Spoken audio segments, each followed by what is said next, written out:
Cutter BJP కార్యకర్త అని చెప్పిండు.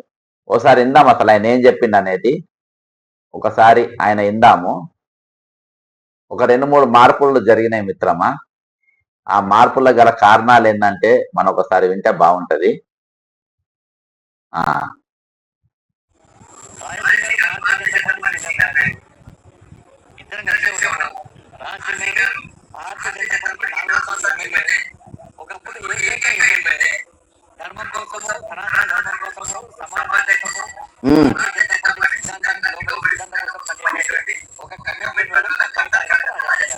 ఓకే, ఏమంటుండు సరే, ఇది పక్కన అర్థం. ఇప్పుడు ఈయన బీజేపీ రాష్ట్ర అధ్యక్షుడుగా ఉండే ఈయన్నే చెప్పిండు. ఇప్పుడు ఈయన గెలిచిన ఏకైక ఎమ్మెల్యే, అప్పుడు గెలిచిన ఏకైక ఎమ్మెల్యే ఎవరంటే రాజసింగ్ గారు అని చెప్పిండు. అటువంటి వ్యక్తికి మరి ఈరోజు ఈయన ఇది ఇంపార్టెన్స్ ఇవ్వకుండా, మరి ఆ రోజు ఫ్లోర్ లీడర్ ఇవ్వకుండా ఈయన ఎందుకు పక్కన పెట్టిండు? ఆయన ఫ్లోర్ లీడర్ ఎందుకు ఇవ్వలేదు? ఒకటే ఒక ఎమ్మెల్యే గెలిచింది కదా గట్టిగా. ఈరోజు సనాతన ధర్మం కోసం నిలబడ్డాడు, ఈరోజు ధర్మం కోసం నిలబడ్డాడు, దేశం కోసం నిలబడ్డాడు. ఈరోజు నువ్వు చెప్పినా చెప్పకున్నా ఎక్కడ ఏది జరిగినా ఆయన పై నిలబడతాడు. రాష్ట్రంలో కాదు, దేశ స్థాయిలో ఎక్కడ ఉన్నా దేశమంతా రాజాసింగ్ ను గుర్తుపడతారు. కానీ తెలంగాణ మీరు ఎందుకు గుర్తింపు ఇవ్వలేదు? నువ్వు కానీ కిషన్ రెడ్డి కానీ ఎందుకైనా ఫ్లోర్ లీడర్ ఇవ్వలేదు? ఈరోజు ఎన్నోసార్లు ఆయన ఒంటరి అయినట్టుగా ఎన్నోసార్లు కనబడ్డాడు. ఒంటరిగా ఉన్నాను అనేది ఎన్నోసార్లు కనపరుచుకున్నాడు ఆయన. కానీ ఈరోజు హఠాత్తుగా మీకు ఎందుకు అంత ప్రేమ ఆయన పైన పుట్టింది అనేది ఇది ఒక పెద్ద ప్రశ్న. ఈరోజు కారణం ఏంటనంటే, పోయిన వారము ఒక వారం రోజుల క్రితము వీళ్ళు ఇదే సేమ్ కట్టర్ దేశం కోసం, ధర్మం కోసం 500 రూపాయలకు లీటర్ పెట్రోల్ అమ్మినా పర్వాలేదు అని చెప్పుకునే గిరీష్ దారమణి కేవలము నరేంద్ర మోడీ కోసమే, నేను ధర్మం కోసమే చిత్రగుప్త ఛానల్ పెట్టుకున్నా అని చెప్పి బాజాప్త కండువా వేసుకొని నిలబడ్డటువంటి గిరీష్ దారమణి పైన ఇప్పుడు ఏవైతే బండి సంజయ్ గారు రాజాసింగ్ గారి గురించి చెప్పారో, ఆనాడు ఆయన గురించి కూడా అదే భావన వీళ్ళందరికీ ఉండే. ఈరోజు ఆయన పైన దాడి జరిగిన తర్వాత ఈరోజు పెద్ద ఎత్తున 10 రోజుల క్రితము తెలంగాణలో ఉన్నటువంటి డిజిటల్ ఛానళ్ళు మొత్తం గిరీష్ ఇంటికి వెళ్ళి మరి ఆయన పరామర్శించి ఆయన పైన ఒక సంఘం కూడా ఏర్పడి తర్వాత మరి ఈయన పైన వస్తున్న విమర్శలు, ఆయన బీసీ కమ్యూనిటీ అనేది బయటకు వచ్చింది, ముదిరాజ్ కమ్యూనిటీ అనేది, ఫెరోషియస్ కమిటీ అనేది బయటకు వచ్చింది, కమ్యూనిటీ అనేది బయటకు వచ్చింది. ఇది నా పెద్దగా నష్టపోతానేమో అనే డౌట్ వచ్చి ఈరోజు మరి ఇంతకంట అంటే దినేష్ దారమణి కంటే ఎమ్మెల్యే ఒక అడుగు పైన ఉన్నాడు కాబట్టి హిందుత్వ ఎజెండాలో నేను ఆయనను కలుపుకుంటే ఆ పేరు నాకు వస్తుంది, ప్లస్ కిషన్ రెడ్డికి వ్యతిరేకంగా నీతో నేను మద్దతుగా నిలబడతా అని చెప్పుకోవడానికి ఈరోజు మరి రాజాసింగ్ ను అక్కడికి పోయి గోచామాయకు వెళ్ళడం, ఆయనను పొగడడం. ఆయన కట్టర్ బీజేపీకి ఒకటే ఒక ఎమ్మెల్యే, ఇప్పుడు ఇద్దరు సిపిఎం లా ఒకరు ఎమ్మెల్యే గెలుస్తారు, ఒకరికి ఫ్లోర్ లీడర్ ఇచ్చేసిండ్రు. అప్పుడు ఇద్దరుంటే ఇద్దరు ఒకరికి ఇచ్చేస్తారు. కానీ బీజేపీగా అధ్యక్షుగా ఉన్న రోజులు ఆయనకి ఎందుకు ఫ్లోర్ లీడర్? కిషన్ రెడ్డి ఎట్లయినా దొక్కిండారు, అందరికి తెలుసు. మరి నీవెందుకు ఆయనకి ఇచ్చి ఆయనకు నువ్వు ఫ్లోర్ లీడర్ ఇవ్వలేదు? ఈ రోజు ఎందుకు ప్రేమ వచ్చింది? ఒక దిక్కుకెళ్ళి కిషన్ రెడ్డి తొక్కుడు నన్ను, ఒక దిక్కుకెళ్ళి బండి సంజయ్ తొక్కుడు. వీళ్ళందరూ కలిసి లాస్ట్కి ఎట్లా వచ్చిందంటే వీళ్ళకు యాక్చువల్ గా బీజేపీ అనేది ఒక పీక్ స్టేజ్. అంటే రేపు వచ్చే పార్టీ అధికారంలోకి వచ్చే అవకాశాలు ఉన్నాయి బీజేపీకి అని పోయే తరుణంలో దాడి చేపించి మళ్ళీ ఆయన పైన తప్పుడు ప్రచారం చేపించింది. నేను కొంతమంది ఆడోళ్ళ లేడీస్ మొత్తం ఆయన ఇంటి మీద పోయిండు, ఆడోళ్ళ మీద ఆయన తప్పుడు మాటలు మాట్లాడుతుంది కాబట్టి అన్నాను. వీళ్ళు ఒక ప్రూఫ్ చూపించాలి, నేను మాత్రం కొన్ని ప్రూఫ్లు కూడా చూపించాను. మళ్ళీ ఒకసారి ఆ ప్రూఫ్లు చూపెడతాను మిత్రమా. ఒక్కసారి మళ్ళా వాళ్ళ ప్రూఫ్లు నేను చూపెడతా. ఇగో ఇదొక proof.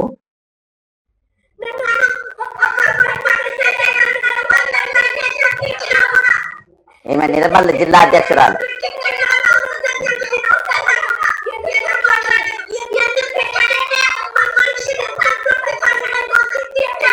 Proof number 1, proof number 2 ఈమె పేరు చెప్పింది కదా, ప్రూఫ్ నంబర్ 2 కూడా నేను చూపెడతా. ప్రూఫ్ నంబర్ 2 ఈమె మాజీ అధ్యక్షుడు. దాన్ని లీడ్ చేసుకొని క్వశ్చన్ అడుగుతున్నా నేను. బీజేపీలో పదవులు సీట్లు కావాలంటే కమిట్మెంట్ కొద్దిగా కొంతమంది నాయకులు ఇబ్బంది పడుతున్నారు అనే సమాచారం ఉంది నా దగ్గర. ఇది నిజమే కాదు, దీనికి ఒకదానికి ఆన్సర్ చెప్పండి. నిజం కమిట్మెంట్ అడుగుతున్నారు అనేది నిజం. మాజీ రాష్ట్ర అధ్యక్షుడు గారు ఉన్నప్పుడు జరిగింది ఈ విషయాలన్నీ కూడా.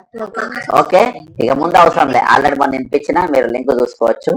ఈమె ఒక ఐపీఎస్ భార్య, ఈమె కూడా ప్రూఫ్ నంబర్ 2. ఓకేనా, ఇక అయిపోయిన తర్వాత ఇప్పుడు ఇది జరిగింది గిరీష్ దారమోని పైన ఈయనతోని జరిగిన నష్టాన్ని పూరించుకోవడానికి ఈ రోజు వీళ్ళు ఎవరు సర్టిఫికేట్ ఇవ్వాల్సిన అవసరం లేదు. బండి సంజయ్ సర్టిఫికేట్ కానీ, కిషన్ రెడ్డి సర్టిఫికేట్ కానీ, రాయాసింగ్ అవసరమే లేదు. వాళ్ళు ఈ రోజు ఆయన గోషా మహల్ ప్రజలు కానీ, దేశంలో ఉన్న ధర్మం కోసము బీజేపీ కోసం నిలబడే వాళ్ళందరూ కూడా ఈ రోజు రాజసింగ్ ను గుర్తుపడతారు. ఆయన గుర్తింపు ఆయనకు ఉంది. నీవు నీ మైలేజ్ కోసం అక్కడికి పోయినావు, నీకు జరుగుతున్న నష్టాన్ని పూరించుకోవడానికి అక్కడికి పోయినావు. సరేనా, ఇది నంబర్ 1. రెండో ప్రేమ ఎవరి మీద పుట్టిందంటే, ఇది తొలి ప్రేమ రాయసింగ్ మీద పుట్టింది. ఇక రెండో ప్రేమ ఎవరి మీద పుట్టిందంటే, ఈరోజు బాబాసాహెబ్ మన రాజ్యాంగ నిర్మాత, మన ప్రదాత అయినటువంటి బాబాసాహెబ్ అంబేద్కర్ గారి పైన కూడా బండి సంజయ్ గారికి ప్రేమ పుట్టింది. అంటే ఇవాళ జయంతి అయితే ఒక రోజు ముందే గడిగేసిండు. ఎందుకు జరిగింది అనేది ఒకసారి మనం చూద్దాం, ఆయన విజువల్ చూద్దాం. ఎందుకు జరిగింది అనేది నేను వినిపిస్తాను. అది కూడా ప్రూఫే. ఏదైనా ప్రూఫ్లతోనే మాట్లాడాలి, ప్రూఫ్లు లేకుండా మనం మాట్లాడద్దు. కాళ్ళు గడిగిండు, కాళ్ళు కడిపిండ గడిగిండు, కాళ్ళ దగ్గర క్యాండిల్లు పెట్టిండు, కాళ్ళ కాడ క్యాండిల్లు పెట్టిండు, అన్ని బ్రహ్మాండంగా చేస్తుండు. మరి ఈయన బండి సంజయ్ గారు నేరెళ్ళ సంఘటన కంటే ముందు ఆయన ఎవరో ఏందో ఎవరికి తెలియదు. ఆయన ఒక కార్పొరేటర్ మాత్రము. అది ఎక్కడి వరకు, ఓన్లీ అప్ టు మన ఇక్కడి వరకే పరిమితం, మన కరీంనగర్ వరకే పరిమితం. కానీ జిల్లా స్థాయిలో కూడా ఆయన పూర్తిగా తెలియదు. అసలు రాష్ట్ర స్థాయిలో గెలిచిండు, ఎంపీ అయిండు నేరెళ్ళ సంఘటన తర్వాత. ఈరోజు నేరెళ్ళ సంఘటన వాళ్ళు మరి బండి సంజయ్ గారు ఈ రోజు 8 సంవత్సరాలైన ఎస్సీ కమిషన్ల మా కేసు ఎందుకు బయటికి రాలేదు, మాకెందుకు న్యాయం జరగలేదు, కేంద్ర సహాయ మంత్రి అయిన తర్వాత ఇప్పుడు ఆయన మీద, నేరెళ్ళ హరీష్ మీద కూడా ఈరోజు నెగిటివ్ ప్రచారాలు స్టార్ట్ చేశారు. మరి ఆ ప్రచారం ఏం చేస్తుండ్రు, ఆ ప్రచారం ఏమేం మాట్లాడిండ్రు, ఒకసారి ఎందుకు ప్రచారం చేస్తుండ్రు అట్లా అని చెప్పేసి నేరెళ్ళ హరీష్ తో కూడా మనం ఫోన్ చేసి మాట్లాడదాం. మనకు అన్ని ప్రూఫ్లతో సహా దాడులతో మాట్లాడించిన కదా, ఈయనతో కూడా మాట్లాడదాం.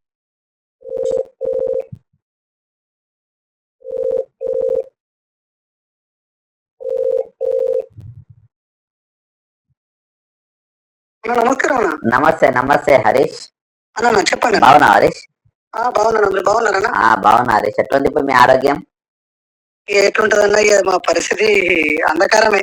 ఎంత చేసినా సంవత్సరం ప్రతిసారి దిగిపోతాం, కానీ దీంట్లో ఏమన్నా రికవర్ అయ్యే పరిస్థితి ఉంటదన్న. ఇక అంతేలే, కరెక్టే అన్న. ఇప్పటికి కూడా ఎవరు పని చేసుకునే పరిస్థితులు ఉన్నారన్న. ఎందుకు ఇప్పుడు మీ ఇష్యూ బయటకు తీసిన ఆయన ఏకంగా కేంద్ర సహాయ మంత్రి అయిండు, మిమ్మల్ని మొత్తం కాపాడిండు, చచ్చిపోకుండా కాపాడిందంట. ఇవాళ ఒకటేసారి ఆయనకు బండి సంజయ్ గారి గురించి నేను చెప్తున్నా, అప్పుడు కార్పొరేటర్ ఉండే కదా, ఇప్పుడు ఇవాళ ఏకంగా బాబాసాహెబ్ గారి అంబేద్కర్ గారి కాళ్ళు ఒక రోజు ముందే గడిగిండు దినాన. అంటే ఒకటేసారి అంటే రాజా సింగ్ గారి మీద కూడా ఆయన బీజేపీ అధ్యక్షునిగా ఉన్నప్పుడు ఆయన ఈగను చూసినట్టు చూసిండు. ఆయన దేశమంతా గుర్తుపడుతుంది రాజా సింగ్. అటువంటి వ్యక్తికి ఒకటే ఒక ఎమ్మెల్యే గెలిచినా గానీ ఆయన అధ్యక్షునిగా ఫ్లోర్ లీడర్ కూడా ఇవ్వలేదు. తొక్కిండు, కిషన్ రెడ్డి ఒక దిక్కు తొక్కి, నేను ఒక దిక్కు తొక్కిండు. ఈ రోజు ఆ రోజు మాట్లాడిన పోయి ఆయన కట్టర్ బీజేపీ అని పొగిడిండు. మళ్ళా ఈ రోజు నేను నిన్న మొన్న నీ వీడియోలు కూడా కొన్ని చూసిన, వీళ్ళ ట్రోల్స్ కూడా చూసిన.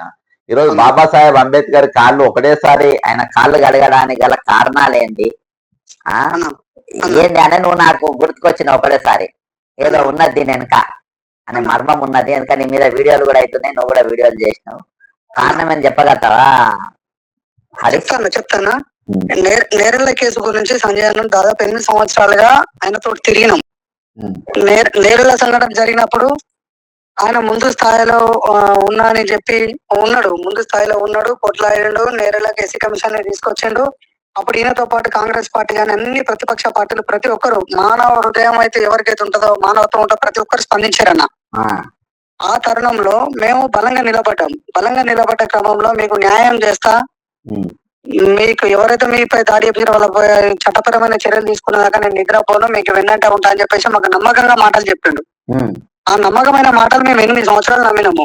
ఉమ్, ఈ 8 సంవత్సరాలలో మా ఎస్సీ కమిషన్ ఏమైందంటే వస్తుంది, రేపు వస్తుంది, ఎల్లుండి న్యాయం జరుగుతుంది, ఇక అవుతుంది, ఇక అవుతుంది, ఇక అవుతుంది, ఇక అవుతుంది అని చెప్పేసి 8 సంవత్సరాలు గడుపుకుంటూ వచ్చిండన్న.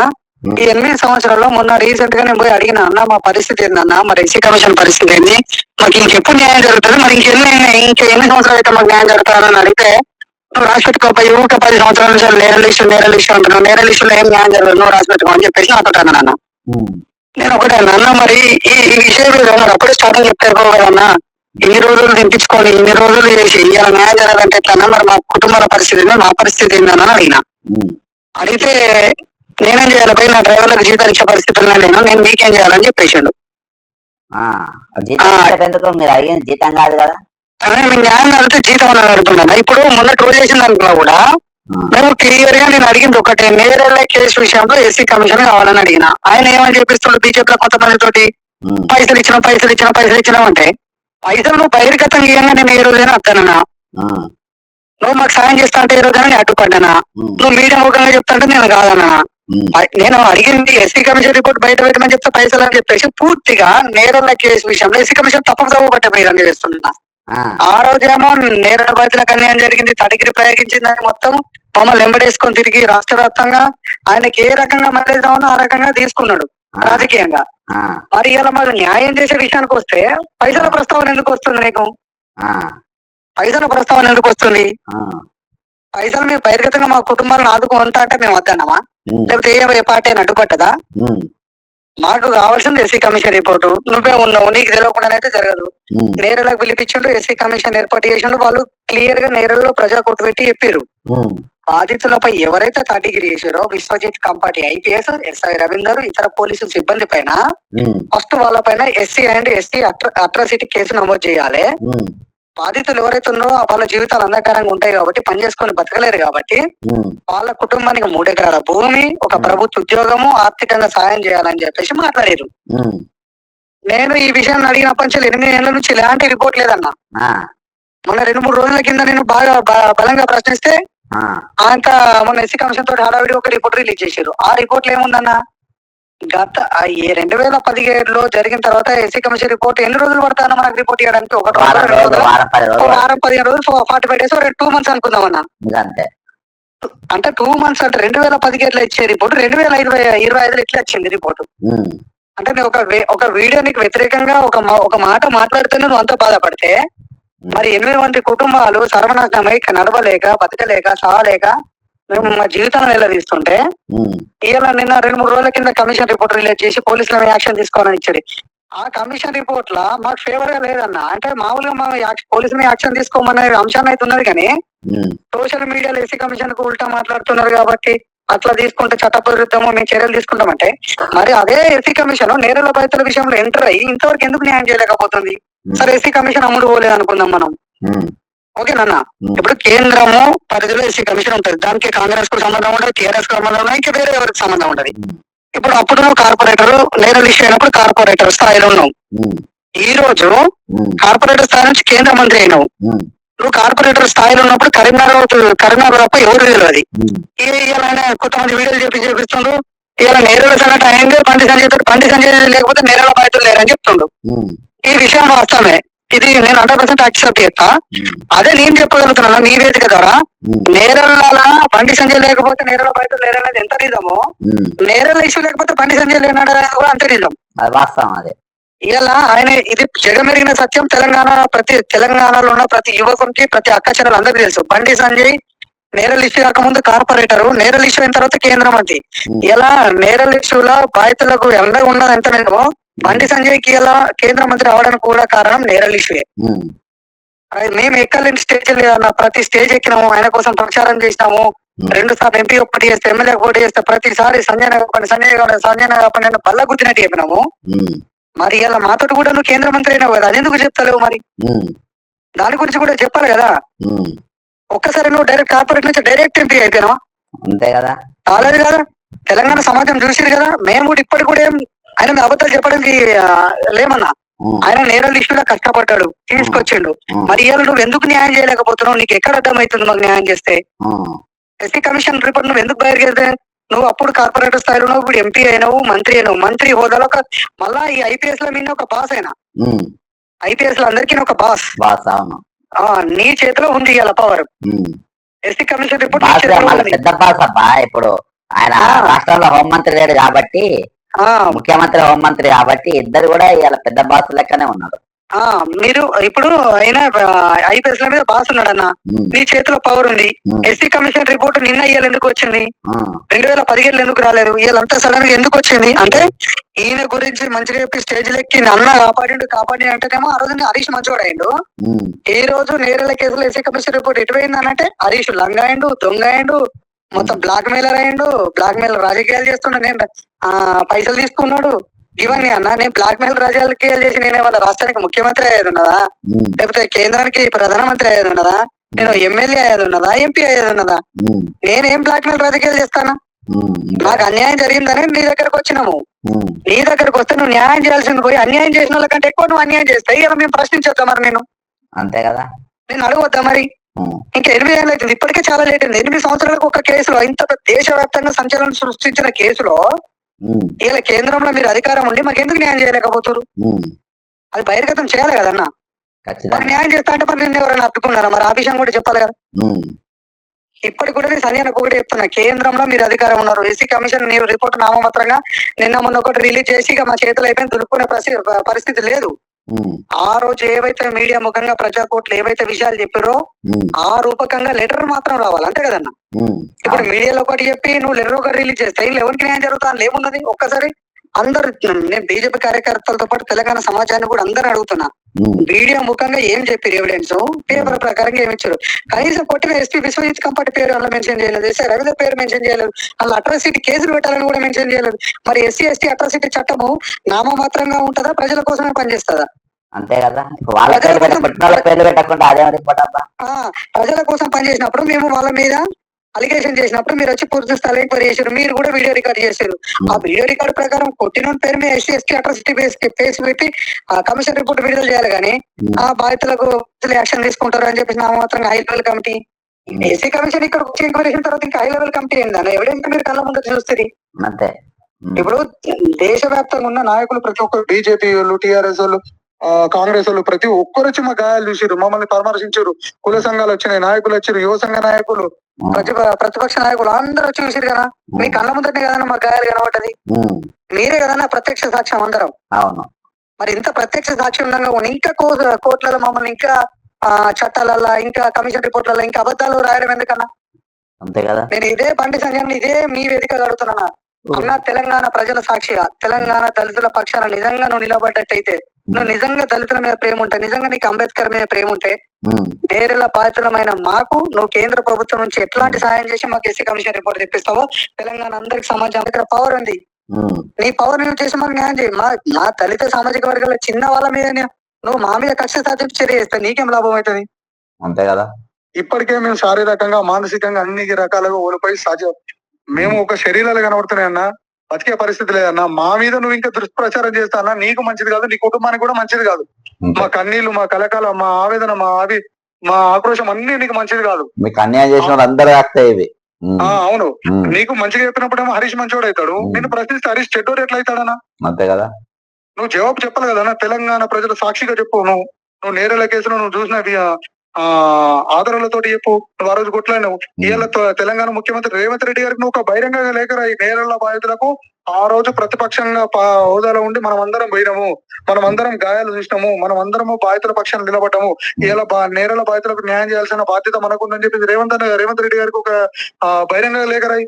ఎస్సీ కమిషన్ కు లేఖ రాయి. ఆ రోజు మీరే వచ్చారు కదా, మనమే ఎంక్వైరీ చేసినాము, ఇలా తప్పుడు రిపోర్ట్లు ఎట్లు ఇస్తారని చెప్పి ఎస్సీ కమిషన్ కు లేఖ రాయి.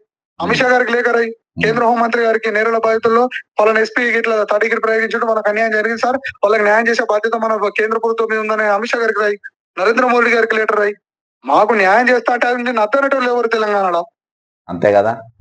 నేను చాలా సందర్భాల్లో అడిగిన అన్న అమిత్ షా గారికి లెటర్ రాయన్న, అమిత్ షా గారిని కలిపిరన్నా. కరీంనగర్ లో ఎన్నికల ప్రచారంలో వచ్చినప్పుడు అమిత్ షా గారు స్వయంగా మాట్లాడారు. నేరేళ్ల ఘటనలో దళితుల పైన థర్డ్ డిగ్రీ ప్రయోగించి వారి జీవితం నాశనం చేశారని. ఆ రోజు కలిపి అన్న అడిగిన, నరేంద్ర మోడీ గారు వచ్చినప్పుడు కూడా కలిపేయమని చెప్పిన, వీళ్ళందరూ కలిపేయమని ప్రతిసారి అడిగిన, ఎప్పుడు కానీ అవుతుంది అవుతుంది అవుతుంది అవుతుంది అని కాలయాపన చేసుకుంటా 8 సంవత్సరాలకు వచ్చినాక నాకు సంబంధం లేని చేతులు ఎత్తేస్తే ఈ రోజు మా బాధిత కుటుంబాలు ఎటు పోవాలి మరి? మాకు సమాధానం ఎవరు చెప్పాలి మరి? మాకు ఎస్సీ కమిషన్ రిపోర్ట్ ఎట్లా రావాలి మరి? నీకు బాధ్యత లేదా? దళితుల గురించి నువ్వు గొప్పగా మాట్లాడితే మరి మేము దళిత సామాజిక వర్గాలమే కదా, బీసీ బిడ్డలమే కదా, ఇల్లున్నది అగ్రవర్ణ కులాలు ఎవరు లేరు కదా, మరి మాకు ఎందుకు న్యాయం చేయవు? మేము ఎస్సీ కమిషన్ రిపోర్ట్ అడిగితే తప్ప అడగొద్దా? మరి ఇయ్యరా? మాకు న్యాయం చేయరా? ఈ దళితులు అంటే ఎప్పుడు అనవార్య వర్గాల లెక్కనే బతుకన్నా ఇంకా కూడా మాకు న్యాయం చేయరా? మాకు కనీసం న్యాయం జరిగే హక్కు కూడా ఈ భారతదేశంలో మాకు లేదా? మరి స్వేచ్ఛగా బతికే హక్కు లేదన్నా? మాకు అన్యాయం జరిగితే కూడా అడిగే హక్కు లేదన్నా? ఖచ్చితంగా ఉంటది, ఎందుకంటే బరాబర్ ఉంటది. నేను ఇప్పటికీ కూడా చెప్తున్నా, తెలంగాణ ప్రజలందరికీ కూడా చెప్తున్నా, వాస్తవ విషయాలు గ్రహించండి. అప్పుడు ఆయననే ఎంబడేసుకొని కొట్లాడని చెప్పిండు, ఇప్పుడు ఆయననే న్యాయం చేయలేకపోతుండు. ఎస్పీ కమిషన్ రిపోర్ట్ లో విశ్వజిత్ కంపటి ఐపీఎస్ పైన, ఎస్ఐ రవీందర్ పైన, పోలీస్ సిబ్బంది పైన చట్టపరమైన చర్యలు తీసుకోవాలని గవర్నమెంట్ కి ఎస్సీ కమిషన్ నుంచి రిపోర్ట్ మీవి అని చెప్పండి అన్న. ఖచ్చితంగా మనం కూడా పోయి కలుద్దాం హరీష్, నువ్వు ఒకసారి రా ఈ మధ్యలో. ఎస్సీ కమిషన్ ఇక్కడ సార్ కూడా మంచోడు హైదరాబాద్ లా, ఒకసారి ఆ కమిషన్ కూడా కలిసి మనం రిప్రజెంటేషన్ కూడా ఇద్దాం. మనం ఇచ్చి మన ప్రజలలో పోదాం, ఇక ప్రజలలో పోదాము అన్న. ప్రజల వేదికగానే రావడానికి సిద్ధంగా ఉన్నా. బాధిత కుటుంబాలన్నీ అన్న ఇలా పనిచేసుకోవాలని బతకలేని పరిస్థితులు ఉన్నాయి, అందరికి పిల్లలు ఉన్నారు, కనీసం వాళ్ళని స్కూళ్ళలో చదివిద్దామంటే ఫీజులు కట్టే పరిస్థితులు లేరన్నా. ఇది ఇది ఇది ఇది పరిస్థితి. ఖచ్చితంగా బతకాలన్నా దయచేసి తెలంగాణ సమాజం మా వెంట ఉండాలి, మాకు న్యాయం జరిగేదాకా మీరు నిలబడాలి. ఎందుకంటే మీ ధైర్యంతో మేము నిలబడ్డాము. అంతే, ఇలా మాకు అన్యాయం జరుగుతుంది, మీరు కంపల్సరీ మీరు ప్రశ్నించాలి, అడగాలి, మాకు అండగా నిలబడాలి, న్యాయం జరిగే వరకు మీరు మా వెంట ఉండాలి అని చెప్పేసి మీడియా ముఖంగా మీ ముఖంగా అందరికి ధన్యవాదాలు తెలియజేస్తున్నాను. Thank you brother. మళ్ళీ మిత్రమా, ఇది రగులుతున్న ఒక కడుపు, దెబ్బతిన్న ఒక కడుపు. ఈరోజు ఆయనకు అన్యాయం చేస్తారు. బాబాసాహెబ్ అంబేద్కర్ గారి వారసులైనటువంటి ఎవరి కోసమైతే రిజర్వేషన్లు తీసుకొచ్చిన వాళ్ళనేమో తల మీద కాలేసి తొక్కుతాడు, ఆయన కాళ్ళు మొక్కుతాడు, ఆ కాళ్ళు తీసి నెత్తి మీద పెట్టి తొక్కుతాడు. ఇది పరిస్థితి. గిరీష్ హరీష్లు ఇద్దరు కూడా వాళ్ళు ప్రశ్నించడం మొదలుపెట్టి మాకు జరుగుతున్న అన్యాయం, మనం చెప్పేది ఒకటి చేసేది ఒకటి అని అడిగినందుకు ఈరోజు ఆయన మీద దాడి చేసి ఆడోళ్ళ మీద తప్పుడు ప్రచారాలు చేస్తుందని చెప్పేసి తప్పుడు స్టోరీ అల్లి ఈరోజు పోలీసులు మొత్తం ఆయన కబంధ హస్తాలలో పెట్టి ఆయనకు ఎటువంటి దారి లేకుండా కుటుంబస్తుల ముందే, చిన్న పిల్లల ముందు, భార్య ముందు వాళ్ళ మీద దాడి చేసిన పరిస్థితి. ఈరోజు అదొక దిక్కు అయితే, ఇంకో దిక్కు మరి హరీష్ మాకు చేసిన అన్యాయం ఏంటి? ఈరోజు మా మీద దాడి చేసిన పోలీసుల పేర్లు ఎందుకు లేవు, మీరు ఏం చేస్తున్నారని అడిగినందుకు ఆయన మీద డబ్బులు తీసుకున్నారని చెప్పి ప్రచారం. అంటే పేదోళ్ల పైన, బడుగు బలహీన వర్గాల పైన డబ్బులు తీసుకున్నారు, బ్లాక్ మెయిల్ చేస్తున్నారు అని ఇటువంటి ప్రచారాలు చేయడం ఎంతవరకు సబబు అని చెప్పేసి నేను ఈరోజు బీజేపీ నాయకులు అందరిని అడుగుతున్నా. ఈరోజు మీరు ఎవరిని పోయి పరామర్శించారు, ఎవరిని అడగారు. ఈ రోజు మీకెందుకు, మేము మీతో నిలబడతామని చెప్పి తక్కిన నాయకులు కూడా నిలబడరు. ఈరోజు ఎన్నర్లేంది రాజాసింగ్ పైన ప్రేమ, ఎన్నర్లేంది బాబాసాహెబ్ అంబేద్కర్ గారి కాళ్ళ పైన కూడా ప్రేమ పుట్టిందని అంటే, ఈ రోజు వాళ్ళ స్వార్థం కోసం, నీచ రాజకీయాల కోసం ఎంతైనా దిగజారుతామని చూపించుకుంటారు. మాకు ఎదురు తిరిగితే దాడి చేస్తాం, తప్పుడు ప్రచారాలు చేస్తాం, గ్లోబల్ ప్రచారం చేస్తాం, ఏమన్నా అడిగితే మనం డబ్బులు అడుగుతుండ్రు, బ్లాక్ మెయిల్ చేస్తుందని చెప్పి బ్లాక్ మెయిల్ లో ముద్ర చేసే పరిస్థితికి ఈసారి ఒక కేంద్ర మంత్రి దిగజారుతుందంటే అర్థం చేసుకోవాలి. 8 మంది ఎమ్మెల్యేలు ఉంటారు, 8 మంది ఎంపీలు ఉంటారు, 2 ఎమ్మెల్సీలు ఉంటారు. ఈ రోజు జరుగుతున్న రావణ కాష్టాన్ని, జరుగుతున్న దాడులను చూసి, అప్రజాస్వామ్య చర్యలను చూసి ఎవరు కూడా ఖండించారు. ఈ రోజు బీజేపీ వచ్చే రోజులలో అధికారంకి వచ్చే దిశగా ఉందని చెప్పి అనుకునే పరిస్థితులలో అది ఎట్లా వస్తుందో చూస్తామని చెప్పేసి బండి సంజయ్ లాంటి వాళ్ళు, కిషన్ రెడ్డి వాళ్ళు వాళ్ళ ప్రయత్నాలు వాళ్ళు చేస్తున్నారు. ఇది జరుగుతున్నటువంటి ఈ వీడియోను సాధ్యమైనంత వరకు షేర్ చేయండి. నేను చెప్పింది వాస్తవాలు, నేను చూపించిన సాక్ష్యాలు కూడా వాస్తవాలు అయితే మీరు దాని మీద కామెంట్ చేయండి అని కోరుకుంటూ సెలవు తీసుకుంటున్నా. జై తెలంగాణ, అమరవీరులకు జోహార్.